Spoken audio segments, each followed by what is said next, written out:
Did you? Hello, welcome to Real Film Snobs. I'm Brian Michael. And I'm Angela Yeager. We have a great episode for you this week. Lots of new movies to review. And just to give you a little taste of what's to come, we've got a movie with Emma Thompson. We've got zombies, toys, and Swedish babes. So a little bit of everything for everyone. So a clip you saw at the top of the show was for the movie Late Night, in which a veteran talk show host, played by Emma Thompson, teams up with a new writer, played by Mindy Kaling, to try and save her show. And this is a new comedy that's out in theaters right now, and we saw it in a fairly full theater here in Salem with a very delighted audience. You know, and going into this, of course, I like Mindy Kaling well enough, but Emma Thompson is just always a delight to see on screen. Every time I see her, I think, why don't we see enough of her? And she is in this movie a lot. I actually thought it was going to be more a Mindy Kaling movie, but they almost have equal screen time. And Emma Thompson really shines in this movie. She's really given a chance to really do what she does best, which is play a very intelligent, wry woman who is like just the smartest person in the room at all times. And she has so many excellent scenes in this movie. I was actually pleasantly surprised. I had low expectations going in, not because I don't, think it would be good, but comedies are always, difficult to do. And the story itself didn't sound super inspired or anything that anything out of the ordinary. But I really felt the cast is what makes this work. Yeah. This is a first-time director that did a lot of television. Shameless, Mr. Robot, Love, Dear White People. These are TV shows I constantly tell you about, you need to watch. And what I really enjoyed about this film was that it was just wasn't ridiculous or stupid. Again, I can't say enough. It's nice to see that people aren't so dumb on screen just to get a stupid laugh. These are all smart people. Sure, there's a writing room and that they kind of say some silly things or do something, because it is a comedy, and I don't mind that at all. They get so many things across just with little lines. It's well written that Mindy Kaling wrote this. Her television shows become kind of stale, and she has all of these very important people, highbrow people, but it's not very entertaining, and so it's affecting her ratings. Right. They only just mention a few times. She's like, well, no, I'm having this very, this Congress person on here, the very intelligent person. Like, yeah, nobody's watching this. And so, because she's kind of just phoning it in a little bit. And to have her come in and sit down and be like, who are these people? Like, this is your writing staff. And she has to number them because she doesn't give a darn enough about them to learn the names, calls them by numbers, looks for a certain one who had passed like years ago and didn't realize that he had died. I mean, some of these, she could pull it off really well. You could see where she is very much distanced herself from the world and those around her. Right. Then the masterstroke is to bring in her husband, the director, John Lithgow, to play her husband. You just can't get enough John Lithgow in a film. I just absolutely love the work that he's been doing recently. And Mindy Kaling, who's not a big star, unfortunately, and you should be. Certainly those who saw Ocean's 8, like myself, last year, know that she can do a lot more and a lot better. And this one, certainly we get to see a lot more of her shine. And it is kind of fumbling and bumbling. It is a little bit more of a, it feels sometimes a little TV pilotish. And if they turn this into a TV show, you can totally see how they could carry that story on from there. But I like that. I like the cast. It was a lot of fun. There's some good bits in there. I especially like when Emma Thompson's character really kind of exposes her emotional side when she goes up on stage and starts to tell jokes and they're not doing well, and she realized that she needs to be honest. There's a controversy her character's going through, which I thought was very bold for the movie to do that and kind of deal with that very situation. Interesting. Yeah, and she, Emma Thompson and John Lithgow have fantastic chemistry in this movie. Yeah. He's not actually on screen very long. It's a very small part, but every scene he's in is impactful, and and he just has great chemistry with her. And I think they seem like a believable couple. Like you believe, oh, these people, we're a couple, and it all just worked.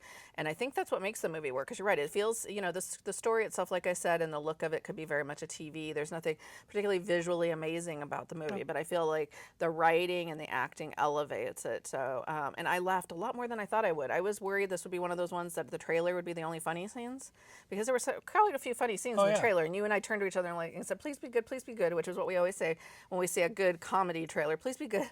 And then actually there's a lot of scenes that were very funny that were not in the trailer, so I laughed throughout.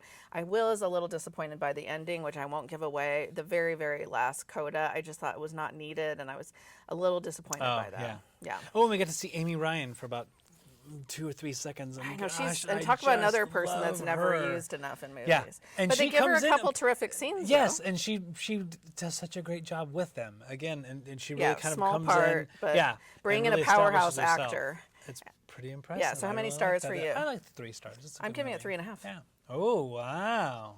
Okay. Yeah. Well, Emma Thompson's also out there in another comedy that's Men in Black International.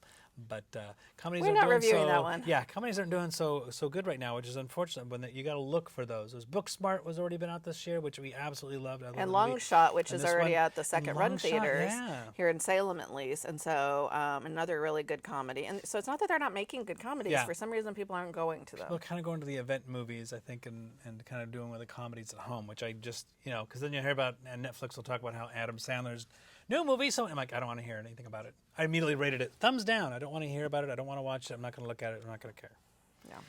Yeah. All righty. But Jennifer Aniston's in it. I'm like, yeah, because her movies are no.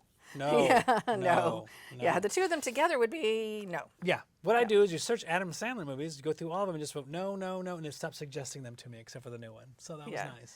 But then they mess you up with Punch Drunk Love. Anyway, sorry. Well, that one I should give it thumbs up, and then they're like, well, now we think you like him. Yeah, Okay, so we're going to take a look at the next movie we're going to review at the clip here for The Dead Don't Die.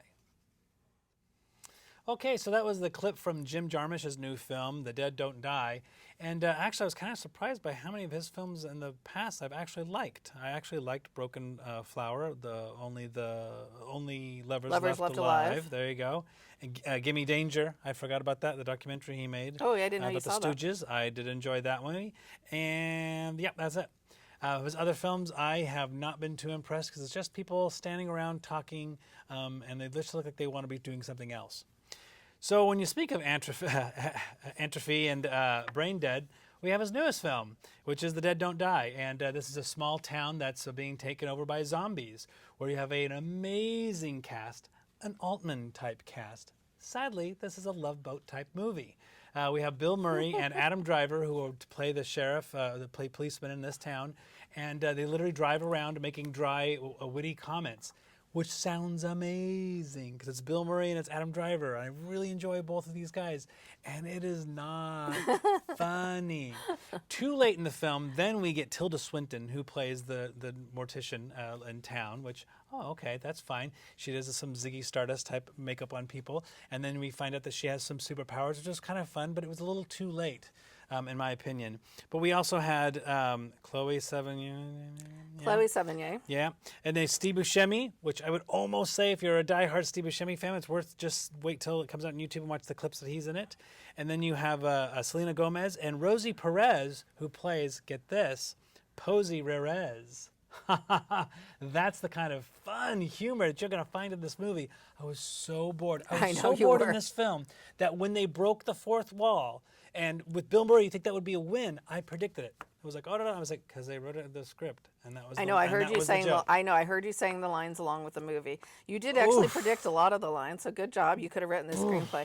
And I don't like to talk out loud in the theater. I was just loud enough to disturb you. No, I heard it, but I don't think it was very loud. No.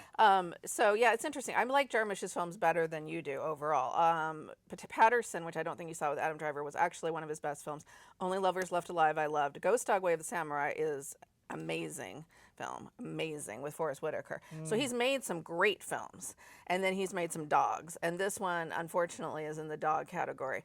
And I think there's a couple different issues. One is, he makes fun of hipsters and ironic self-reflectiveness, and then this is a whole movie that is essentially nothing but that. Who looks like a hipster? Yeah, he does. Yeah, he no, looks Jarmusch. So like a hipster. No, and he's making fun of it, but he's like making fun of himself. The film is also very, I'm trying to think of the word to use. Not funny. Well, it's not funny, but it's also, it's boring. very condescending. It's talking down to people like, hey, we're all going to heck in a handbasket, and it's all of your fault, and I'm the smartest person in the room. And that's not that much fun to watch. It would be more fun if the actors looked like they were having fun, and this was the weird part of the film. When you get this cast together, I felt like you could have gotten all those people we mentioned, Bill Murray, Adam Driver, Chloe Sevigny, Steve Buscemi, Danny Glover, we didn't even mention him, the RZA from Wu-Tang Clan.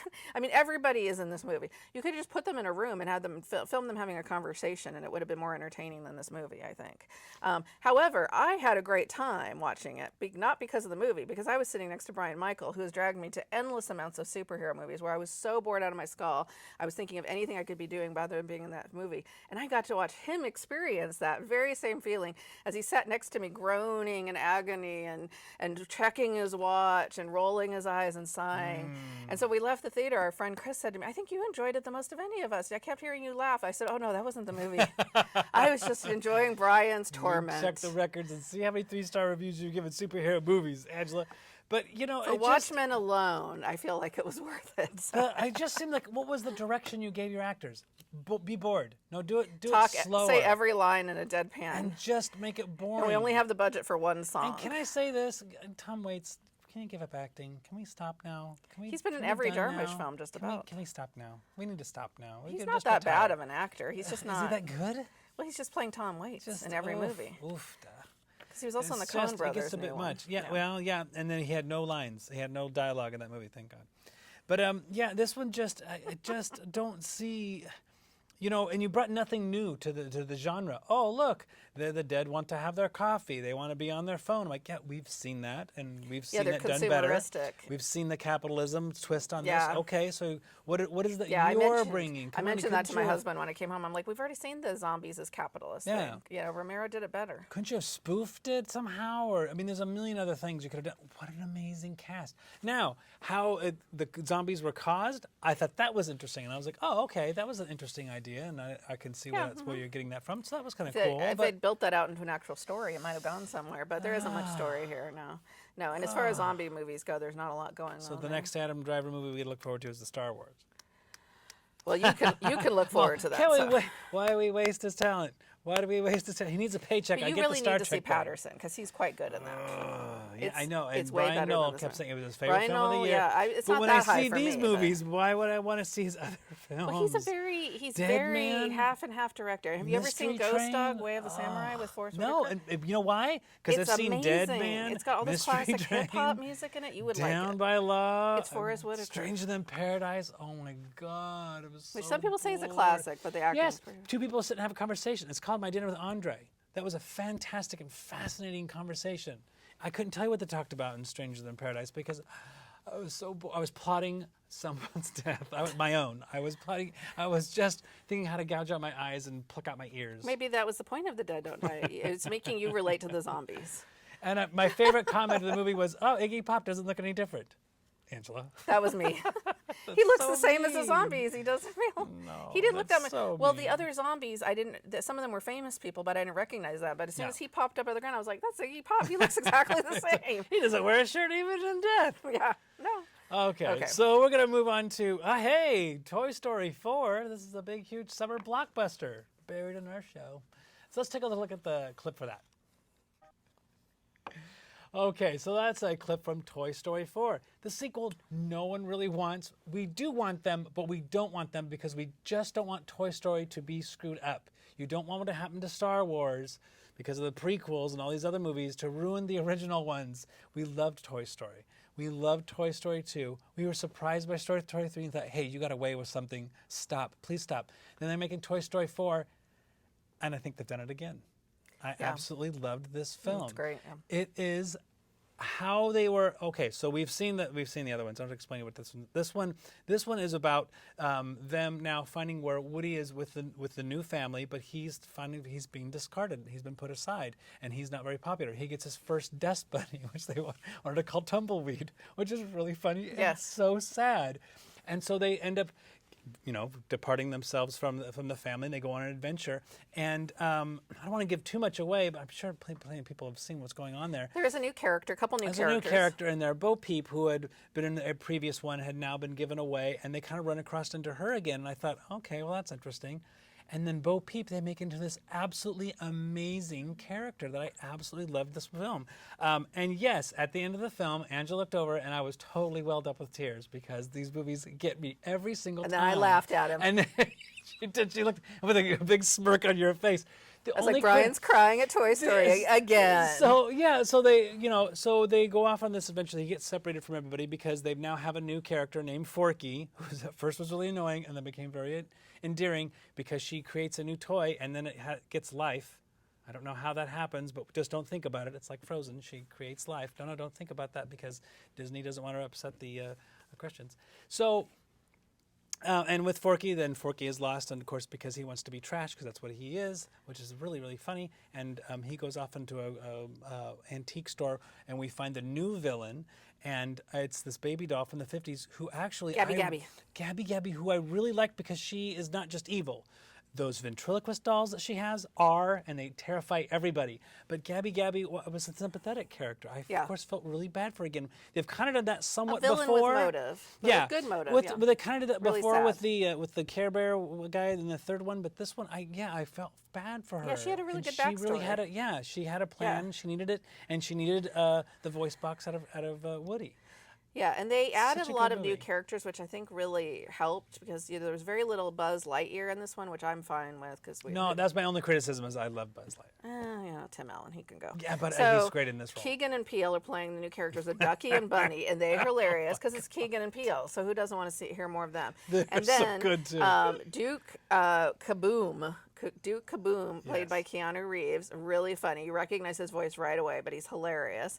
And then, Christina Hendricks is doing the voice of Gabby, who's really a great new character. And then the scary ventriloquist dolls, which are My sister had one of those. It was called Willie Talk, and it was terrifying. Oh, she had one of those? Yes. Yeah, they're really scary. Yes. And it's funny because I don't know if only the adults think they're scary, because to us, we have references to horror movies with those kind of dolls, magic, which they surely knew when they made this. It's a rated G movie, and then when those dolls came on, every single time when they came around the corner out of darkness, we would jump like, ah! This is scarier than a lot of horror movies I've seen recently because of those stupid dolls. And Tony Hale does the voice of the character of Forky. He's in a TV show called Veep. That's amazing. Well, I remember him from Arrested Development. But Forky, you're right. At first I was like, is this going to be an annoying character? But it actually turns out to be really funny, really and a lot of great jokes with Forky, especially when it's like, I'm trash. Just use me once. Please throw me away. Trash is warm. Please throw me away. Yeah. So, and then when they were like, how did you become alive? She made me, and I'm alive now. Don't ask questions. So, yeah, it's just, there's so many good jokes in this movie. It's very well written. I actually think it's better than Toy Story 3. I think so. I really go because even Duke Kaboom? Duke Kaboom has a backstory, and they just flash back for just a second, but then they talk about his doubts that he has and what happened to him, and they're really touching, and but they were really funny because he's having this crisis of character as they're trying to do this huge jump, and he's like, nope, halfway through it, and Woody's like, what are you doing? And they're struggling as they're heading off into this big jump. We laughed a lot in this movie, and you cried so much. And then I've only heard about one coworker who had a grandchild that thundered through the aisles. All the kids in the movie, there was one kid that was there was everybody sat and were totally entertained by this film. No, there was no kids being disruptive because they were bored, kicking things or kicking your seat, kicking Angela's seat, running around, doing anything like that. No. Everybody was thoroughly entertained. It was like during some of the scenes you could hear a pin drop, which we were in a very full theater. There was no short before it, so that was really nice. Yeah, we saw it on a Friday night, 7:30ish or so. It was packed, and no sound. I mean, other than the people laughing and people enjoying themselves. There were a few kids. I had to go to the bathroom a few times, but it was like very entertaining. You could tell. I know I do a terrible job of explaining the film because other people go out and see it.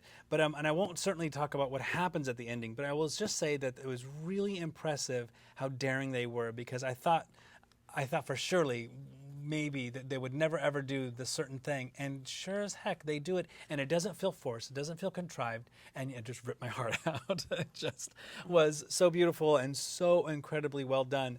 And it's directed by Josh Cooley, who it's his first film. He had written was it Inside Out? Yeah, he was a writer. Did a couple for of that, short films, which is a very well written film as well. So I think that's something. Again, they worked on it just enough. Give everybody the previous characters we had. We don't get a lot of them. They introduce a lot of new ones in there, but they give them a good enough backstory that we know who they are. They kind of establish themselves pretty quickly, and they just have wonderful running gags because the Keegan Peele characters, when they're trying to get a key, I mean, that's the biggest laughs of the year. Oh yeah, you were laughing. Oh, you were rolling in your chair. Yeah. That was a great scene. So this is a 4-star film. It's one of the best of the year. I'm so pleased that they just no more. Yet, please don't make any. Stop. I do kind of might want one more because I would like to see. Don't screw it up. But just wait stop. 10 years and wait till it's 10 years though, no one will remember these movies. But no, they will. They're the ones from like '95. Yeah. I saw it with a double feature with Nixon, and then I hopped into Toy Story.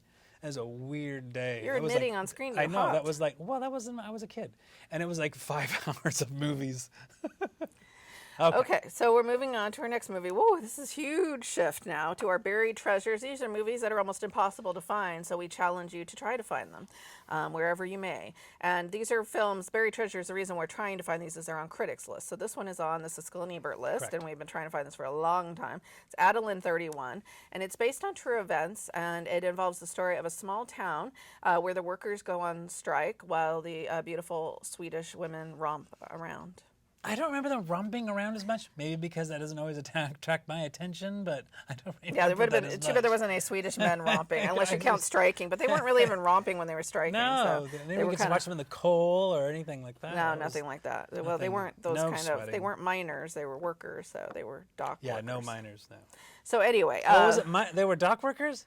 Oh, whoops. Did you watch the same movie I did? Okay. Yeah, I watched it with you. So this was directed by Bo Widerberg. Interesting director because he made a lot of movies in the 60s and 70s, huge acclaim. He did Elvira Madigan, which was a big hit in 67, and then made this one. And then his movies are like impossible to find for whatever reason, even though he was hugely acclaimed in this period. Really hard to find. You can find this one, and I'm not going to tell you where, but you can find it. You can find it out there and watch it, but it's not easy to find. Now, interesting thing about this movie, it's kind of social realism documentary-like, but he has this very lyrical style, very beautiful, just like almost, painterly style in terms of the visuals with the gorgeous settings and the Swedish countryside and lyrical, you hear the birds chirping and then there's these two young lovers and he's, they have some scenes. Do you remember this movie at all? Yeah, no, there was two sets of... No, I do remember this. I'm like, we watched it just a few weeks ago, Brian. I just looked up because I was concentrating on... I remember the movie passing through my head. When I said two young lovers, you were like doing this, like, what movie did I watch? There was two sets, wasn't there? I watched it There was with the one you. using the hypnotism, and then there was the other one that was doing were better than the several- one that was doing the hypnotism. Yeah, there were several sets of young Yeah. lovers. That's the Swedish babes Yeah. romping. That was just my way of trying to get you all to watch the movie. If it offended anyone, I'm sorry. I don't know if they were romping, but they were, looking gorgeous and laying and, being with their lovers. Yeah, she was being hypnotized and was forced to do things that I don't know if she remembered doing them. It was or she was 1969. playing It was a different time, friends. Interestingly enough, this is based on a real political incident. Yes. Maybe not the frolicking and the romping, but the actual strike. Yeah. And it was huge. It actually ousted the conservatives out of office in Sweden and resulted in such sweeping political changes that the Social Democrats have been in office ever since this happened. And this event happened in the 30s, I believe. Yeah, so we had people that were striking, and then, of course, then the mayor brings in the National Guard or the army or whichever. The military. Does that ever go well? Does that ever go well? It never goes well. And so people were shot. That's the only problem I have with the movie, because it was like, which one was that? I couldn't tell. Yeah, the way it was staged. Was poorly The done. I action couldn't is not tell. his best staging. Yeah. Yeah. Although those who are listening on the radio, I'm moving back and forth as I'm trying to look past people in the movie, because I can see around people on the screen. That's what I do. But and it really made you establish these people. You see what they're going through. You care about the characters. You like them, especially the one on the airplane that falls off the barn. That was funny. And but it was obviously this was very tragic, and then it still today actually has effects on. You have no words on your notes. No. You have two words. I have YouTube. Because and the name of the director, Bo Widerberg. Yeah, because I believe it's because the trademark on it has actually ended, so it's okay to have it up on there. So sometimes people load stuff up on the internet, and that's the only way we can watch them. So that's how we were able to watch it. Yeah, well, it's worth seeing for sure, especially if you're interested in political history or you just like nice dramas that are critically acclaimed. And you don't want to see a boring zombie film. Yeah, it's definitely better than that. But so to wrap up our show, Late Night, we both can recommend. I gave it 3.5. Brian gave it 3. The Dead Don't Die. Neither of us can recommend. I think Brian gave it, would I guess, 1 star? I'm giving it 2 stars. I give it 1. He gives it 1 and a sigh. I give it 2 stars. We both highly recommend Toy Story 4, and we can both recommend Adalen 31 if you can find it. Let's see. And as always, you can find us on our website at realfilmsnobs.com. We're on CCTV here in Salem, Scan TV in Silverton, and Cam TV in Corvallis. And you can also listen to us on KMUZ Radio. I'd like to thank our fantastic crew and our amazing sponsors. My wonderful co-host. Thank you. For his charm and handsomeness. Is handsomeness a word? I just don't made it think up it's if accurate. it isn't. And as always, thanks for watching. Have a great day and great movies.